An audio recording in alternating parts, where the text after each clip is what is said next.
Right? 100's better. I want to begin by expressing our sadness at the passing of a person who I knew very well. Jesse was a piece of work, I want to tell you. He was a piece of work, but he was a good man. He was a real hero, and I just want to pay my highest respects to Reverend Jesse Jackson. He's a good man. He was actually, as you got to know him, he got better and better all the time. A lot of people, you get to know him, they get worse and worse. Jesse got better and better. But I knew him well long before becoming president, and he really was special with lots of personality, grit, and street smarts. You would say Jesse had serious street smarts, right? A very important ingredient to life, I will tell you. He was gregarious and someone who truly loved people and a force of nature. He was somebody that we're going to greatly miss, and on behalf of everyone here today, I know you join me in sending our condolences to the entire family. Had a great family. We're also honored to be joined this afternoon by many exceptional African-American leaders and patriots, including Secretary Scott Turner, recommended. Where is Scott? Where is Scott? Will you come up here, Scott? He was recommended by somebody who's very special to me, Ben Carson. Ben Carson. Where's Ben? Where's Ben? Come on up here, Ben. Come here. I got to get here. And his wonderful wife, Candy. Candy, I'm going to steal Ben for a second because, you know, Ben recommended Scott. And when Ben recommends somebody, I just do it. Did I make a good decision? Be careful. Don't fall, Ben. If you fall, that's the end. You can never recover from a fall. You know, you can make the greatest speech ever, but if you fall, my predecessor taught me that. So is Scott doing a good job, Ben? He's doing the best job ever. Come on, say that. I like it. You know, one of the reasons I was so high on Scott Turner is he was really the driving force behind the opportunity zones, which doesn't get nearly the attention that it should, but it was because President Trump realized that the best way to get things done is through public-private partnerships and have everybody with skin in the game. And it is working, as are all the other things that he's been recommending. And at some point, the mainstream media will recognize that you don't politicize everything. You open your eyes and your ears, and you look and you see what works, and you deal with that. But the best thing about Scott, he's got a lot of energy. You know, I'm an old man now. I'll be 75 on my next birthday. And I'm not like President Trump. He just goes forever. But no one else is like that. But Scott Turner, we call him the Energizer Bunny, and he is doing a fantastic job. And I want to congratulate all the people at HUD because most of them have come back and continued with what we were doing during the first Trump term, and it's fantastic. Thank you very much, Scott.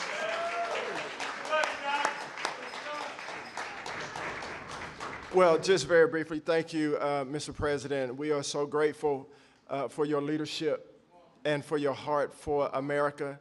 And Dr. Carson, who is a tremendous just leader, servant leader, and been a great mentor to me. And, you know, I never thought that I would see the day where I'm standing between the president and Dr. Ben Carson. That's pretty cool. Yeah.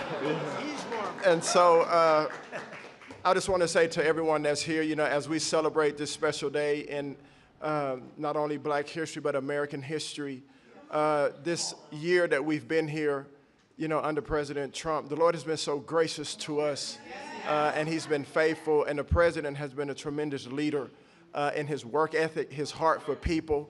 And when he says America first, he really does mean America first. Yeah.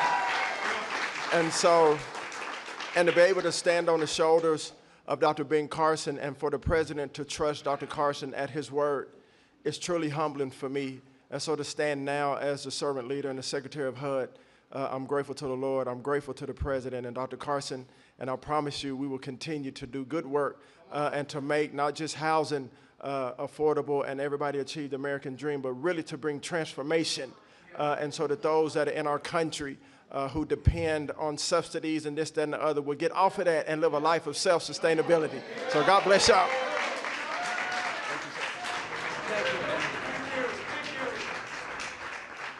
Thank you. And Ben mentioned opportunity zones. We did that, and I want to thank Tim Scott because he really, that was his baby. That was his baby, and he did a great job with it. We appreciate it. And again, Candy, thank you very much for being here. Special woman. Ben's getting the Presidential Medal of Freedom. That's the biggest. That's the biggest. It's the highest award you can have outside of the Congressional Medal of Honor. But it's better because, you know, a lot of people get the Congressional Medal of Honor. They're not around. You get them, they're not around. Whereas we don't have to go that far, generally speaking. But it's the highest award, civilian. And then you have the matching is the Congressional Medal of Honor, both tremendous. So, Ben, I'll be seeing you back here pretty soon, I think, and you're going to get the award. You'll probably fill up this room. I said, we'll do it in the Oval Office. He said, sir, it's not big enough. I said, what? So we're going to do it right here, okay? And we love it. I'd like to also thank Senior Counsel to the Assistant Attorney General. He's a fantastic man. He's been my friend for a long time, Leo Terrell. There's no better. We have time, right? Do we have time? Yes? Anybody have to go? Like, come on up here, Leo. Get up here. This guy, he says it like it is. I like Leo. Come here, Leo. Look at you, spry. 2.0. Leo 2.0. Let me just thank you very much, Mr. President. First of all, we are living under the administration of the greatest president in our lifetime. And we have the hottest country in our lifetime. And I want to make sure the mainstream media knows this because you represent the people who basically counter what the mainstream media has done. President Trump was the president who fully funded historically black colleges and universities. President Trump took the lead and performed criminal justice reform. President Trump made sure that we had opportunity zones. Let me close by saying this. This country is at a crossroads, and we have the right president at the right time. And if you want school choice, like I know you do, President Trump wants it.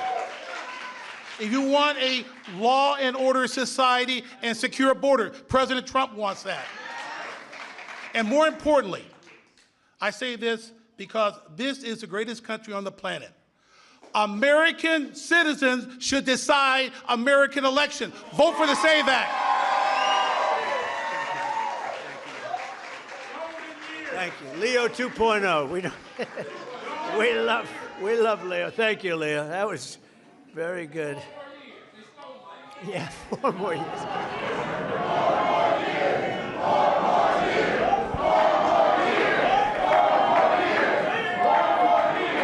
Anyway, so he's a special guy. I watched him on Sean Hannity a long time ago.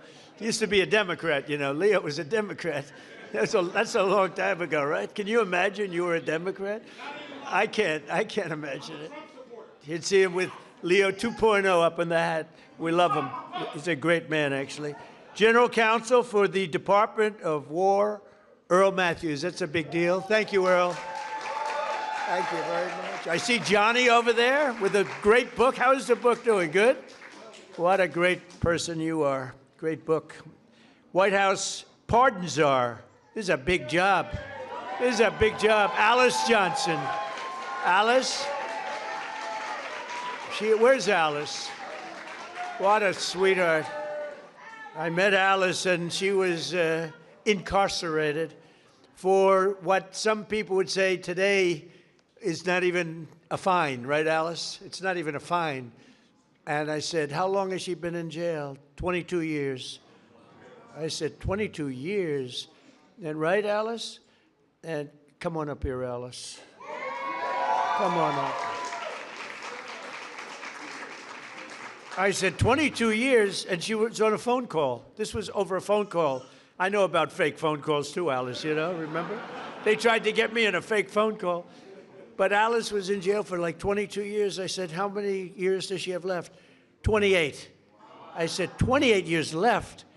And I said it, and I mean, she admitted she made a little mistake, but it was not the kind of a mistake that you serve 50 years in jail for.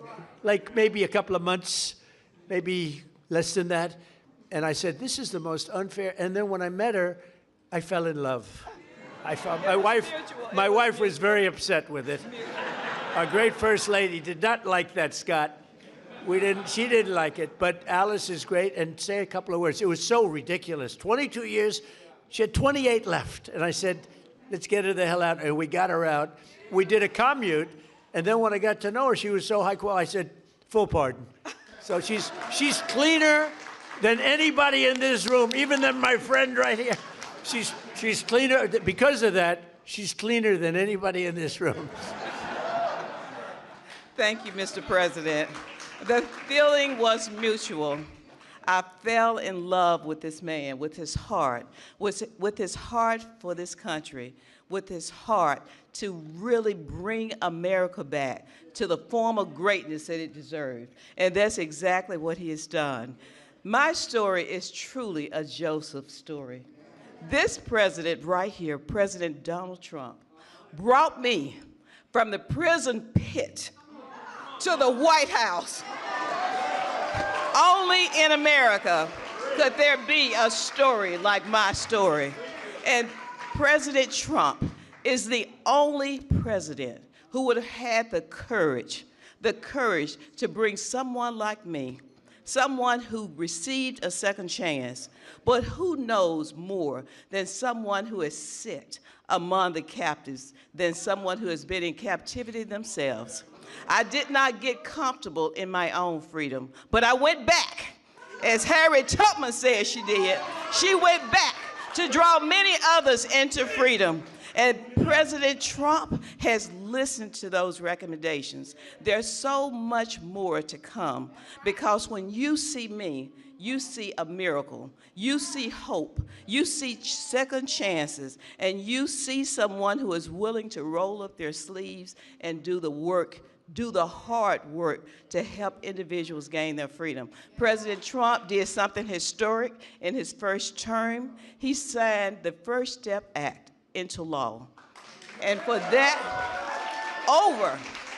over 40,000, and that number is low, over 40,000 individuals have come home to their families early. And you know, many, many, many of those were Black Americans who had no hope. This president right here, as you look out upon this sea of Black Americans, this president hears you. This president cares for you.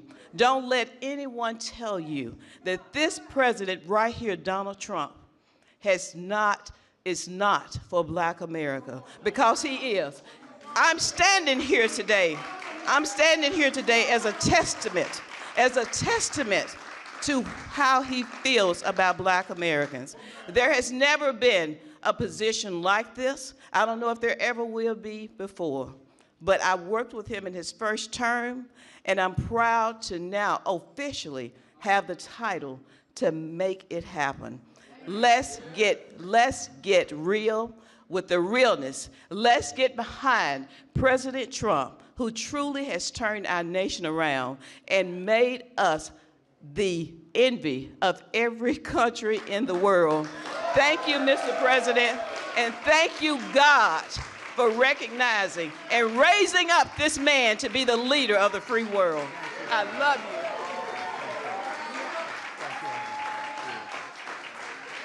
She's a great woman. You know, when I was looking for a pardon person, like a pardon czar, they gave me somebody from Harvard, somebody from Yale, somebody from Princeton, somebody from Penn, somebody from Stanford. And I said, do you know anything about it? Well, we can learn. You know, they can learn. And when I met Alice, I said, she's better than these people. And she's done a fantastic job. You know, I said to Alice, I said, so I'm looking for people like you to let out. How many people are there like you? She said, many. I said, many? in jail. Think of it, 22 years she was in jail, and she had 28 years to go on a phone call. You admit you did a little something wrong, right? But it was like, okay, it wasn't 50 years. Even if you said 6 months, today it would be probably nothing. But even if you said some little time, but I said, I'm looking for other people like you. How many are there? Many. Then I was worried, because I said, well, maybe she's going to say everybody should be let out. We're not a believer in that. I said, so Alice, are there people that shouldn't be? You met a lot of people, right? Are there people that shouldn't be let out? Absolutely. Then I felt better, because there are some bad ones in there too, right? But you are fantastic, and you've been great and so respected all over the country, all over the world, in a sense. You've become a very big story. Thank you very much, Alice. I appreciate it. And we have Lynn Patton. Lynn, thank you. You've been such a help. And Kelly Mitchell, thank you, Kelly. Thank you. Where's Kelly? Thank you, Kelly. And we have Dr. Alveda King. Thank you, darling. Thank you. You've been with me from day one, right? From day one, she's been there. She's been fighting for me, and I fight for her. I don't have to do too much fighting for her. She takes care of herself. Thank you. Thank you. We can say Merry Christmas is right. Thank you. Thank you for all that support for years, right? Even before Alice, a long time, years before Alice, right? Thank you, darling. Corinne Rankin, thank you very much. Thank you very much. Thank you, Corinne. And Deontay Johnson, thank you. And a man who's been with me for a long time, and he's never asked me for a thing. Bruce, thank you very much. Bruce Lavelle, thank you very much. I wasn't sure if they had your name down here, Bruce. I was going to mention you anyway, okay? But they had your name. They did a job, finally. They always leave a lot of names out, and that bothers me. Like I see Scott Bessent, his name was left out. First time ever. Look at Scott. I'm looking for his name. I'm looking for his name. I said, I better. He's the greatest Treasury Secretary we've ever had. I think how's the economy doing, Scott? Good? The best. It's really, people are going to see, and watch the State of the Union. We're going to be talking about the economy. We inherited a mess, and now we have prices way down. We have energy way down. Gasoline is now breaking $2 a gallon in many places, and it's been actually amazing. But Scott's fantastic. I don't want to forget to mention him. I'd be in big trouble. All of a sudden, the economy would turn bad on us. I'd say, what happened? It was Scott. Thank you, Scott. And Secretary Lori Chavez de Reamer. Lori, thank you very much. For your Secretary of Labor, Assistant Attorney General Harmeet Diller. How are you doing? How are you doing with Harvard? How are you doing with Harvard? You know, Harvard's extremely discriminatory, unfortunately, and it's working good. Harmeet is on their trail, right? Good, good. You keep suing them. The hell with them. I like the historically black colleges and universities, which I saved. Leo 2.0 said it, but which I saved. We saved them. But they had no funding, and every year they'd come back, and I got to know some of the heads, and every year they'd come back, and after my third year, first term, I said, you guys keep coming back. Why do you keep coming back? He said, we have to come back every year. For years and years, they had to come back. And one of them said, one of the heads, a great guy, said, they make us feel like beggars. We have to come back. I said, I'm going to get you long-term financing. And I got it for them. And I said, the only bad thing, I'll never see you guys again. I haven't seen too many of them. But we took care of the historically black colleges and universities, right? And it was a great thing to do. And so many others are in the audience that are just friends of mine. I look at them, so many. But if I introduce all of you, we're going to be here a long time, and that's unacceptable. Not only are we celebrating the century of Black History Month, also, as you know, this year we'll also be celebrating the 250th anniversary of our nation's founding. And the good thing, when they cheated on the election, they made me wait 4 years, and because I waited 4 years, I get the 250th year. I get the Olympics, which I was the one that got it, and I get the World Cup. So I got the World Cup, and I said, you know, it's too bad before all this nonsense took place. I said, it's too bad. I got the World Cup to come here. Johnny, another Johnny, we got the World Cup. It was fantastic, the head of it, one of the great people. And I said, the only bad part is I won't be in office because my 4 years will be up. This would have been the more traditional route. And then they cheated on the election, and I said, now we won by so much. We won by millions of votes, but they cheated. It was during a COVID period, and they cheated. And we did it again, and we made it too big to rig, too big to rig. And by doing that, I ended up getting the Olympics. I ended up, because we were responsible for both of them. And we're going to have a great year, but we're going to have a great 3 years. We're going to have hopefully we're going to have a great century, because that's ultimately what it's about. We'll get it started. But as we honor America's 250, and I can't say that I got the 250. I tried doing that a couple of times, Bruce. I said, I got the Olympics, I got the World Cup, and I got the 250th year. They said, you didn't do that. I said, you're right about that. I didn't do 250. We happened to be here at the right time. That's all that was. But we thank God for the strength and courage and grit and devotion of black Americans who have helped make America the most powerful country in the history of the world we now have. And you saw that with our attack a few weeks ago on Venezuela. We have the greatest military in the world. We make the greatest equipment in the world. There's nobody even close. Nearly 10,000 African Americans fought for the patriot cause in the Revolutionary War. Did you know that? 10,000, and it's actually a number even, I've heard even higher than that, helping secure our independence in every generation since, from the Buffalo Soldiers to the Tuskegee Airmen.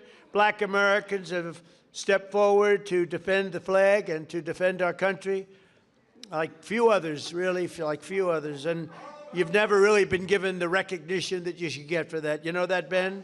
They never, I don't think a lot of people have given the kind of recognition, but everyone knows all about the Tuskegee Airmen. They were great and amazing. The Buffalo Soldiers, do you know the Buffalo Soldiers? Good stuff, right?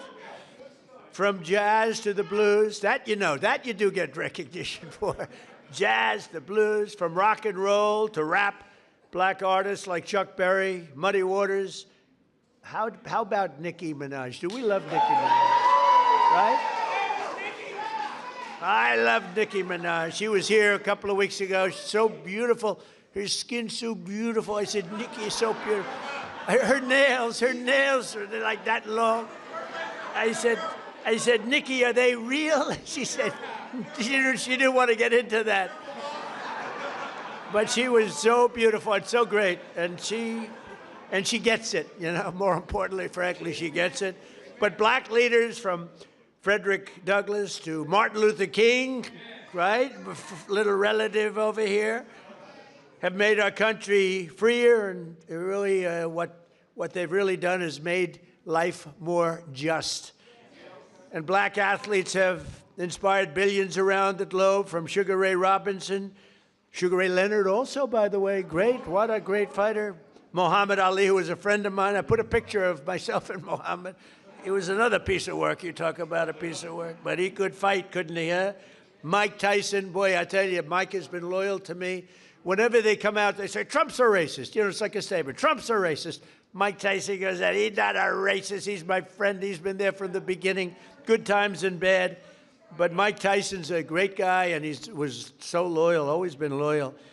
And Herschel Walker, speaking about loyal, how good a football player was Herschel? Herschel Walker, now he's ambassador to the Bahamas. I don't know, Bahamas, Bermuda, is he Bahamas, whatever. It's nice, a nice place. You'd like that, Bruce, wouldn't you? Bruce wants it. And a guy I became really, he liked Trump, Jim Brown. He was tough.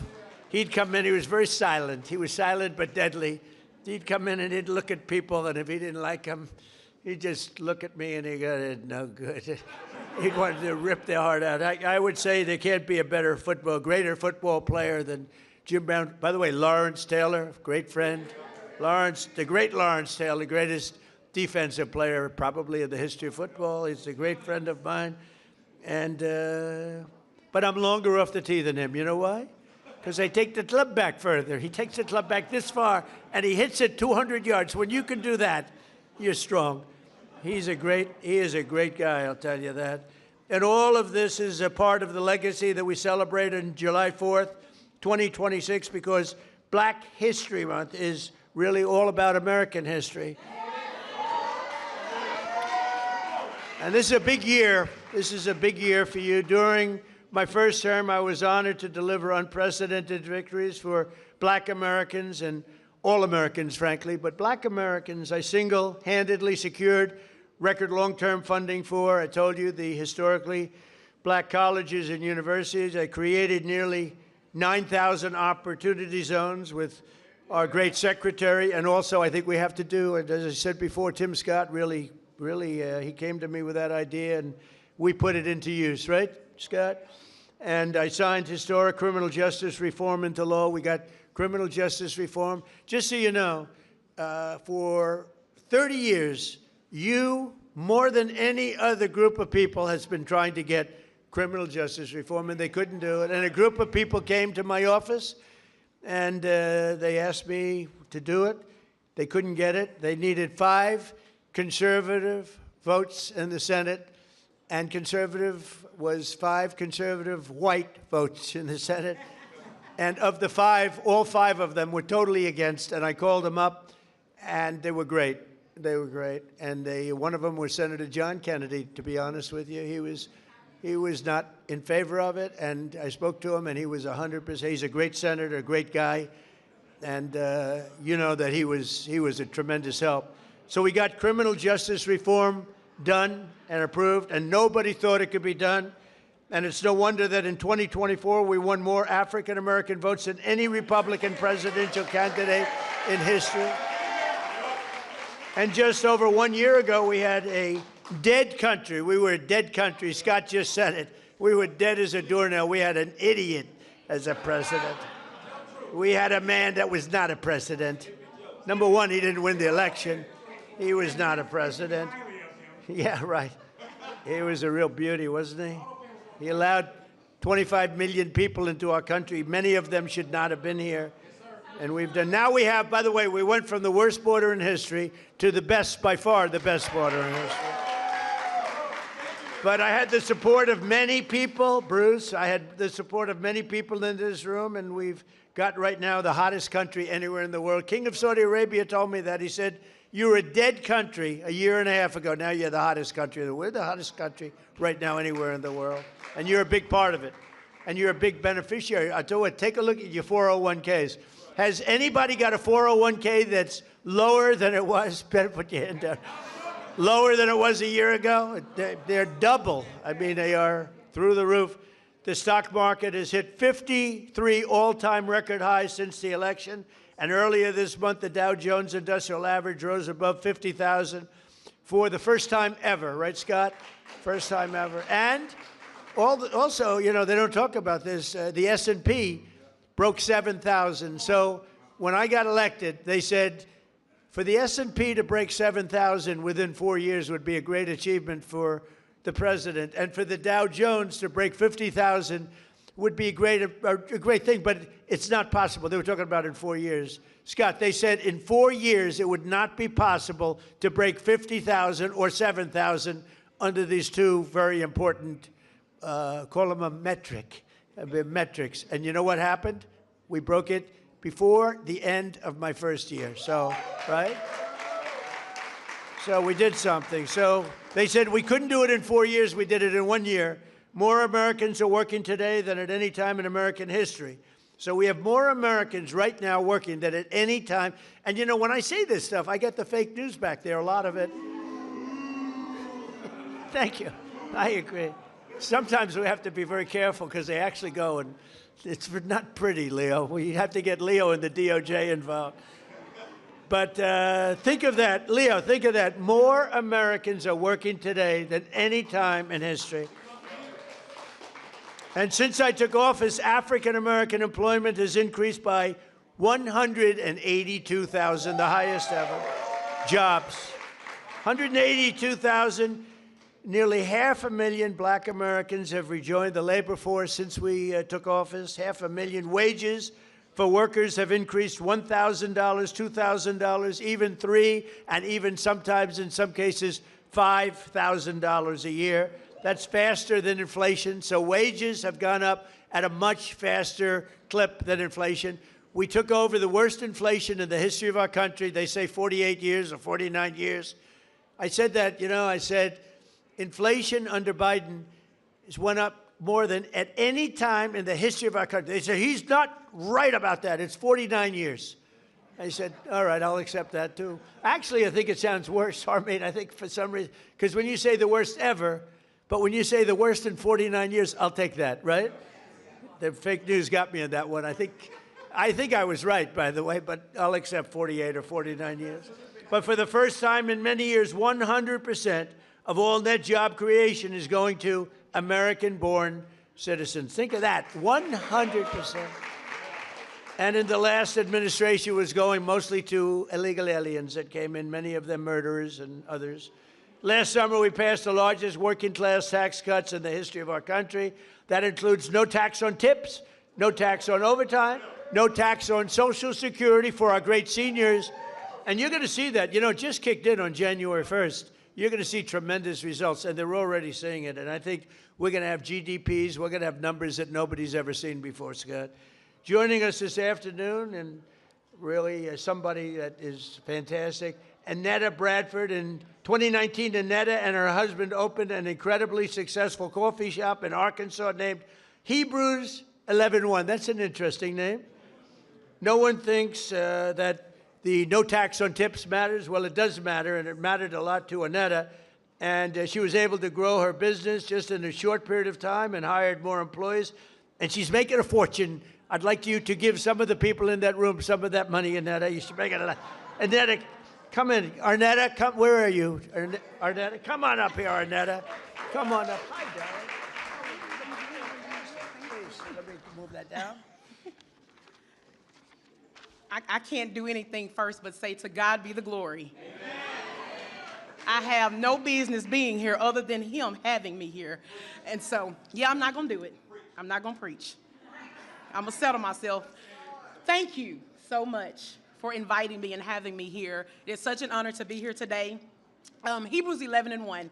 People ask me all the time, why did I even open a business? Why did I even call it Hebrews 11:1? Hebrews 11:1 is my very favorite scripture. Now faith is the substance of things hoped for and the evidence of things not seen.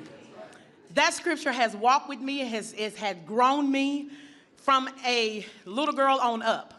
Not having no longer my mother here, no longer having my father here, my husband not having his mother and his father here. We opened Hebrews 11:1 with no funding, no money, no big family investors, no business loans, didn't have great credit. It was us and faith in God. That was 7 years ago. But I ran that business with just myself and one employee. Then here comes no tax on tips. I was able to hire 7 more employees just by what she did. Not only that, I was able to open a second location on our college campus. Things are just going off simply because having now faith. And so I love the fact of that scripture. Now, I say all of that I'm trying to stick to my little written down thing that I wrote. I don't know how to do that so well. But as a small business owner, I understand how critical support is. I understand that you have to have the right people that make the right policies for us as small business owners. So no tax on tips has been an extreme blessing for me and my business. Not just mine, but I know so many people across the country. I know a lot of us don't want to talk about the good part of it. We only want to share the negative, but I'm here today to tell you you've done a great thing. Thank you for just loving on us and showing us that even in small town Hope, Arkansas, and I have got to say this, I have the best governor in the world.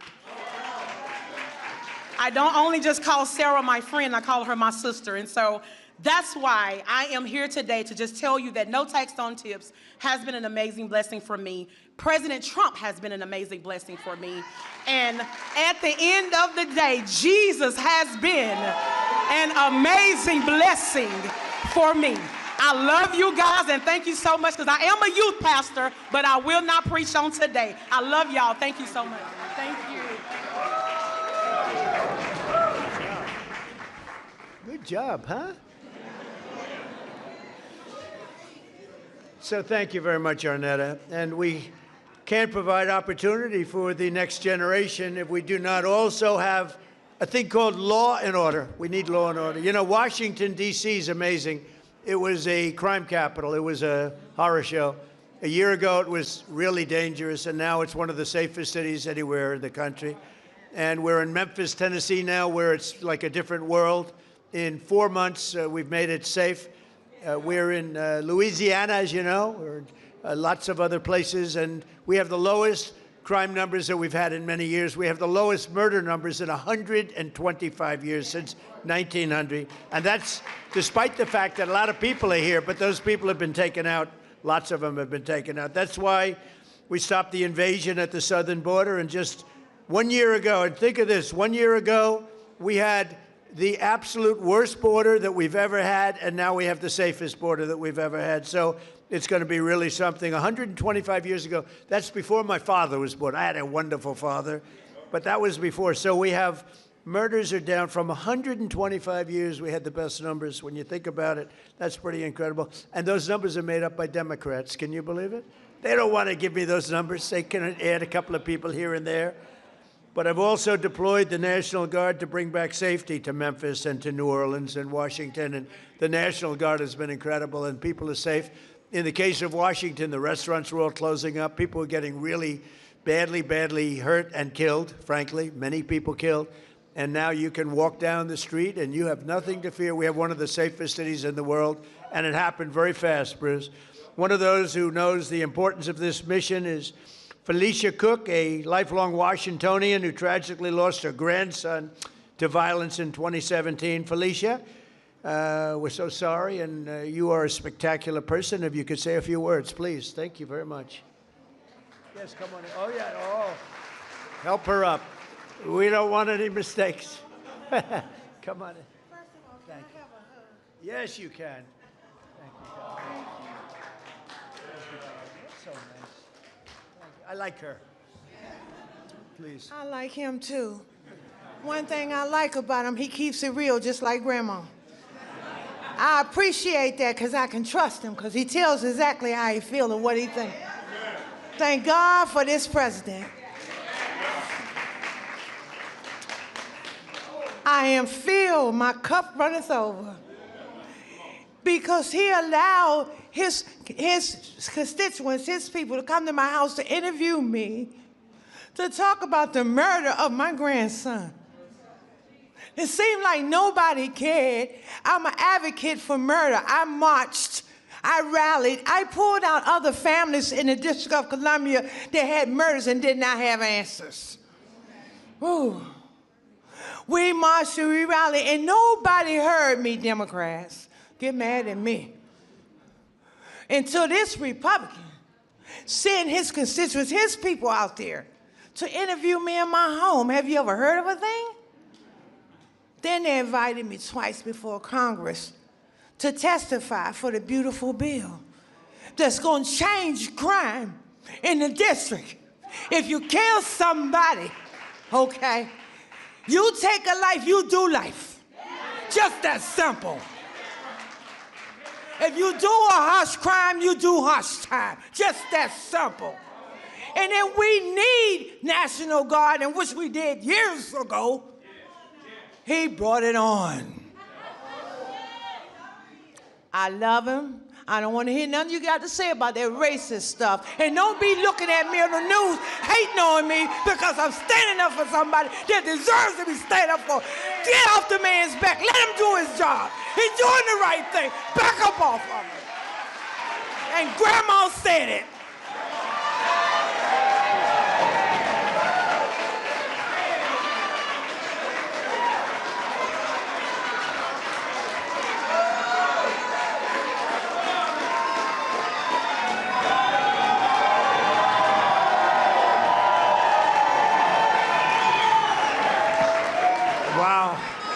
That's pretty good. When is she running for office? Felicia, when are you running for office, please? You have my endorsement. You have my endorsement, Felicia. Thank you, darling. That's great. What a great, and it's from the heart. your little baby, right, was just so horribly taken from you. Under the Trump administration, we believe that no community should be abandoned to the scourge of violent crime, and we're saving thousands and thousands of lives in many cities. And frankly, if these radical left lunatic Democrats would come and say, please help us, please, we'd stop crimes all over the place. And we're doing it in a lot of cities. Sometimes we have to force ourselves upon them because they're so bad. And I don't even think they realize what's happening to their cities and their towns. But every town that we go in, every city that we go in, like Washington, Felicia, you feel much safer now, totally safe.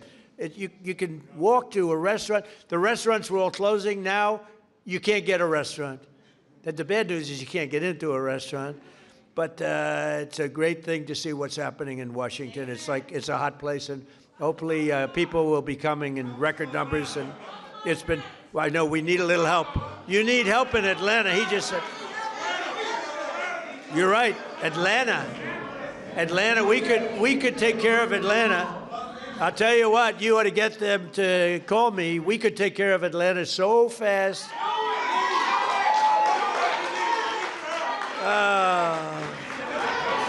They don't want to call. They don't want to call because they don't want to admit it, and they'll never fix it themselves.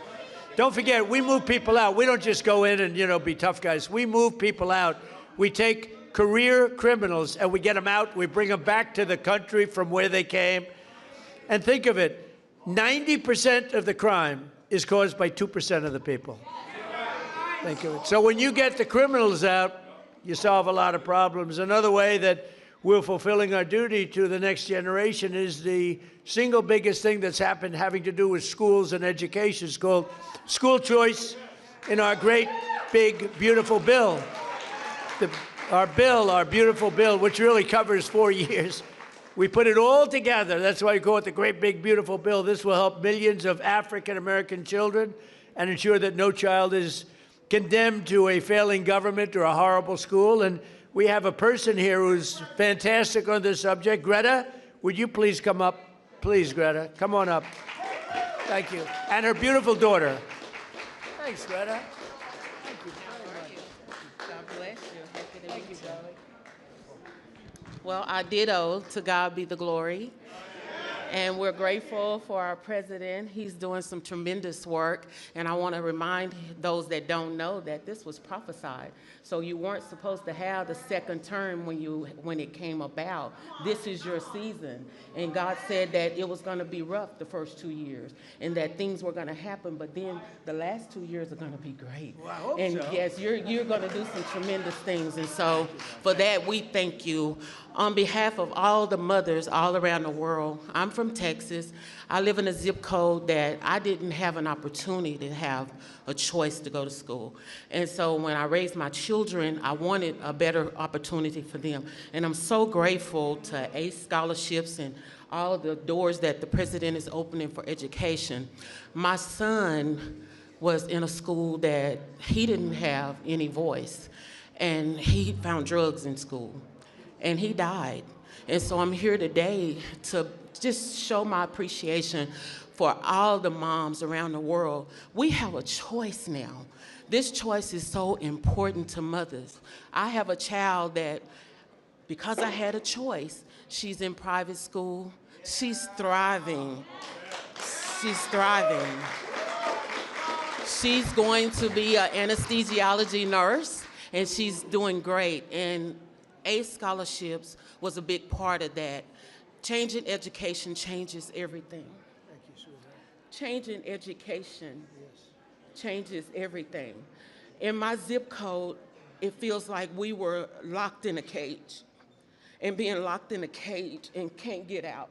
And because of all of the things that you're doing for education, now we can get out and soar. Our children can have a chance to be prosperous, just like other children. And I thank you for that. This is a great opportunity. So on behalf of all the mothers all around the world, I stand here and I give you your flowers while you can still get them.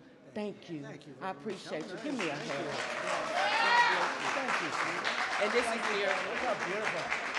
What a beautiful thing. Thank you. Wow, so nice. Thank you very much. Thanks, Greta. So we're calling it end, and I just want to say this is an honor to be here. We celebrate Black History Month. We honor the memory of those who came before us by continuing their legacy and fighting for an American that's really an America that's safe and strong and prosperous. We now have a country that's bigger, better, greater than ever before. I want to thank all my secretaries and all of the people that came here. Our military leaders are here. We have a lot of people that are here, and I want to thank you all. But this is a very special group of people. So happy Black History Month, happy Black History Year, and happy Black History Century. Thank you all. Thank you, Bruce. Thank you.